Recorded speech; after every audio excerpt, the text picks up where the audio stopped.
Let's talk about Epcot. There is a lot to know about this park, and there are a lot of tips and recommendations that I have that will make your Epcot day even better. So stay tuned. Let's talk about all things Epcot today. As you can tell, I am repping one of my favorite countries in World Showcase, and that is Norway. But there is a lot to love about Epcot, and it is actually a park that is really great for the whole family. I think there was a long time when everyone assumed that Epcot was really the adults park, and it can be if that's what you're going for. If you're looking to drink around the world and sample a cocktail or mocktail in every country in World Showcase, you can absolutely do that. There are also incredible festivals throughout the year, making this a great spot for adults to flock and spend time eating and having different cocktails. Now, there's also a ton to do for children. I will say my daughter, when we went when she was 6 years old, came out and said that Epcot was her favorite park. She preferred it even over Magic Kingdom at that time. And there's a few reasons why. They've really spent some time building up opportunities for kids to explore, run around a little bit on their own, learn about the different countries, see a ton of characters. And so we're gonna break down what there is to do at Epcot and some special tips along the way to make it even easier for you to enjoy your day in Epcot, no matter your age and no matter what it is you want to do while you're there. Let's start by breaking down the size of Epcot.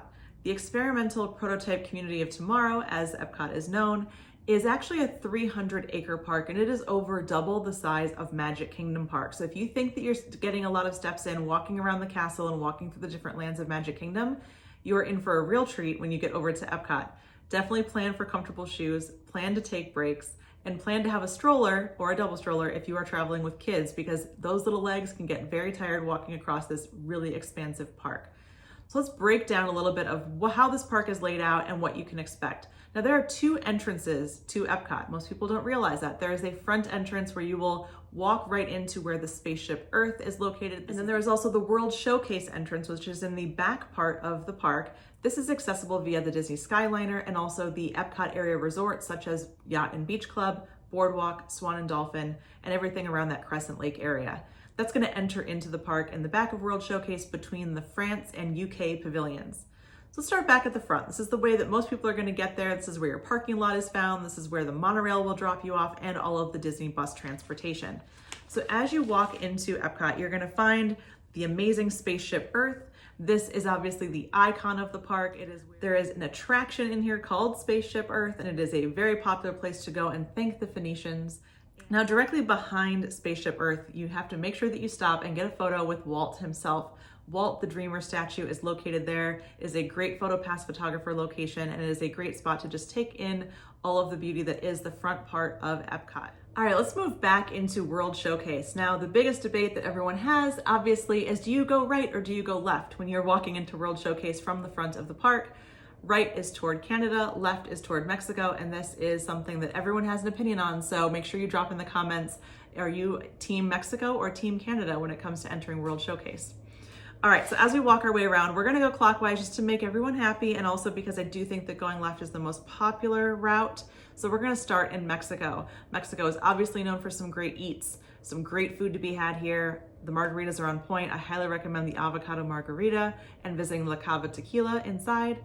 And then also you'll wanna see the Grand Fiesta Tour. This is a popular, slow boat ride that will take you through all of the antics of Donald and his pals, and it also sails right past the pyramid and all of those who are dining over at La Cena and Hell restaurant inside the big Mexico pavilion. Working your way back from there, you'll go to Norway. Norway is obviously what I'm representing today, and it is where you will find Anna and Elsa to meet and greet in their summer house. This is the only place you can actually get a meet and greet with Anna and Elsa outside of some of the special parties or events that happen at other parks throughout the year, and it is a beautiful place to visit.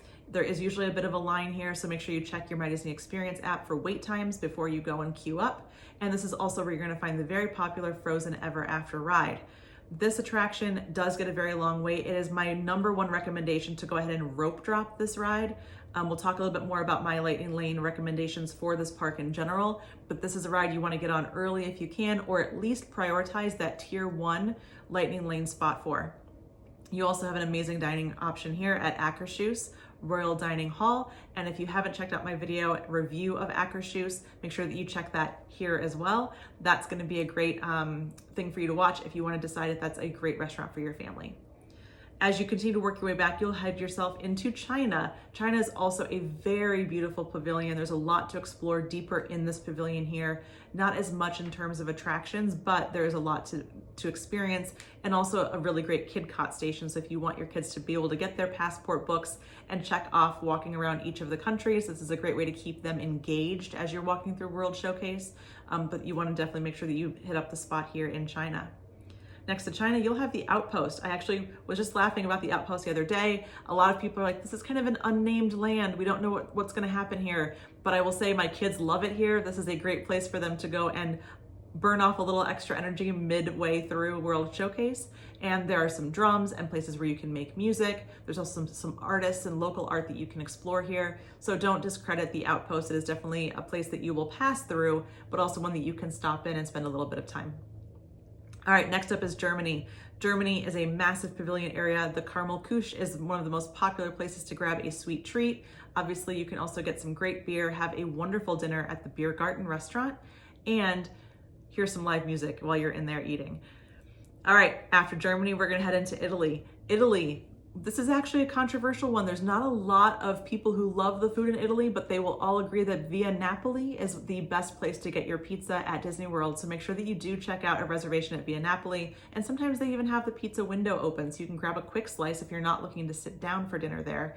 But this is a really fun area to look out and explore some of the different architecture, some of the details in here. It's absolutely beautiful. And this is also one of my favorite spots to visit during Festival of the Holidays, where you can hear from La Befana Showcase, and we are at the America Adventure Pavilion.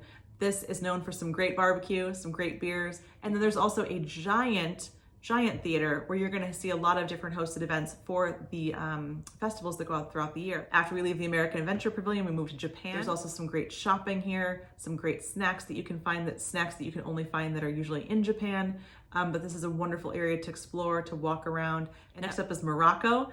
Morocco has some of my favorite architecture in all of the World Showcase pavilions. It is absolutely stunning. And as you walk deeper and deeper into Morocco, you will find different characters you can interact with and quiet spaces to go have a quick sip or some food or just get in some shade. Honestly, this is a great place to go back and relax, get a little bit of time off of your feet, and just take in the amazing details here. This is also where you're going to find Princess Jasmine meeting and greeting throughout different parts of the day. So we've definitely visited back here quite a few times, as I have a Jasmine fan in our family.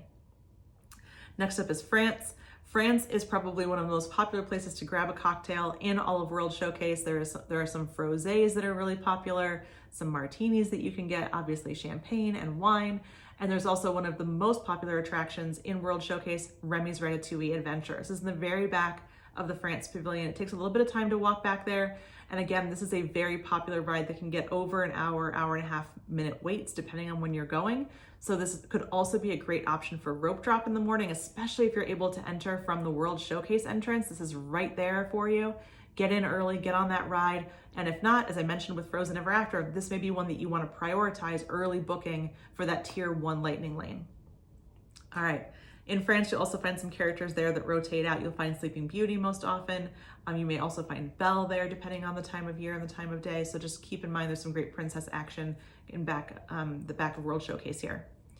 Next, you're going to cross into the UK. The UK is one of my favorite spots to hang out. This is not one that gets mentioned a ton, but they have the best fish and chips at Yorkshire Fish Shop. So make sure you get that quick service. You can mobile order. I always mobile order. And then you can also meet Winnie the Pooh and maybe Alice in Wonderland back here, and occasionally Mary Poppins. So there's a lot of little hidden details back here as you're walking in the back of the UK area. It can get a little quiet. There's some hedge mazes that kids can walk around through, and also live music can be found here in the evenings, especially on the weekends. And finally, we end up in Canada. Our good friends in Canada. There's an amazing stage here with a lot of live entertainment, especially on the weekends.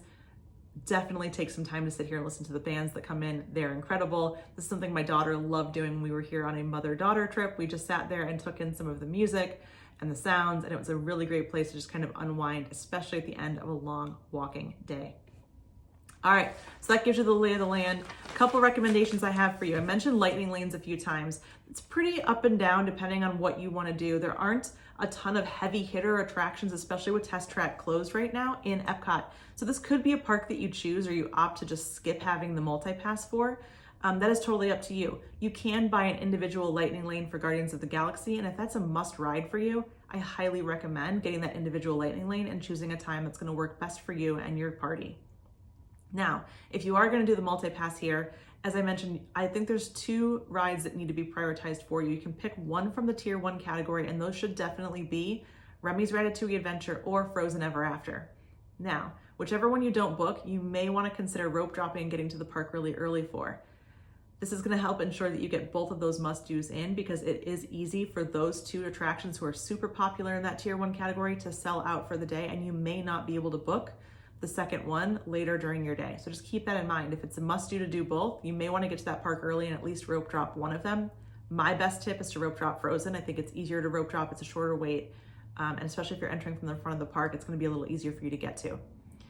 Now, the other rides that are going to be on Lightning Lane service here are, again, rides that don't often always get a super long wait. So you think about things like Nemo and Friends, Turtle Talk with Crush, Spaceship Earth, Living with the Land. These are rides that you can usually find a relatively low wait time throughout the day. But again, if you're doing multi-pass because you want to try to get as much as you can in, just pick a couple of those and try to book one of them early in the morning, because as soon as you tap into that first ride, you can then go ahead and book your next one. That's going to be the best way to maximize your time at Epcot with Lightning Lane multi-pass.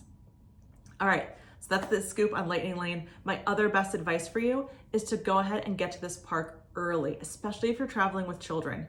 This park can get very busy at night, especially on weekends, as a lot of the locals like to come here and sample the food and drinks and just have a nice, like, low-key live music type of night in Epcot. So if you're traveling with kids or you have a bulky stroller, which is kind of the life that we're in right now with my family, it's a really great park to go to early in the morning. It is quiet, you can easily navigate around, you can get a lot of those must-do things done early, and then maybe enjoy later part of the day having a dinner and walking around and listening to some live music, but you can get a ton done in the morning here. So my best advice for those traveling with kids, if you can, get there early and enjoy a quieter morning in Epcot, especially if you start in World Showcase. And last but not least, do not discredit the character interactions that can be found here. There's tons of meet and greets, especially for princess-loving fans. You often can find every princess in their respective country in World Showcase. And if you don't want to waste time at Magic Kingdom trying to wait in those longer lines at Cinderella's Royal Table or Fairy Tale Hall, it may be worth your time prioritizing meeting princesses over in Epcot. It's going to be easier to do it there. The lines are going to be a lot shorter, and then you can reserve your Magic Kingdom day for more time riding rides and seeing attractions and shows.